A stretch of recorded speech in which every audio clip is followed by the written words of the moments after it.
জল্পনা কল্পনার অবসান ঘটিয়ে আগামী 25 ডিসেম্বর আসছেন বিএনপির ভারপ্রাপ্ত চেয়ারম্যান তারেক রহমান। আর সেই খবর শুনে আনন্দে উল্লাসে মেতে উঠেছে সিলেট জেলা এবং মহানগর যুবদল। একটু আগেই সিলেট জেলা এবং মহানগর যুবদলের আনন্দ মিছিল হয়েছে।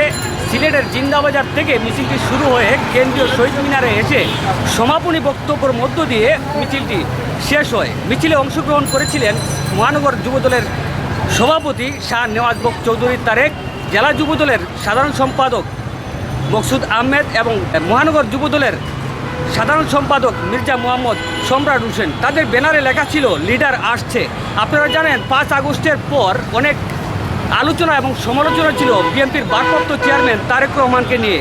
তিনি দেশে কবে আসছেন এবং বিভিন্ন সময় কেন্দ্রীয় কমিটি জানিয়েছিলেন যে এই মাসে আসবেন, ওই মাসে আসবেন। সে সব জল্পনা কল্পনার অবসান ঘটিয়ে আগামী 25 ডিসেম্বর 2025 সালে বাংলাদেশের মাটিতে পা রাখছেন শহীদ রাষ্ট্রপতির একমাত্র উত্তরাধিকারী বিএনপির ভারপ্রাপ্ত চেয়ারম্যান তারেক রহমান।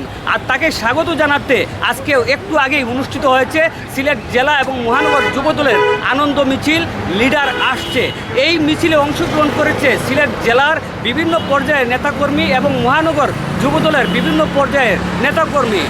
মিছিলে অসংখ্য নেতাকর্মীদের আনন্দ উল্লাসে মিছিলটি সমাবেত হয়েছে।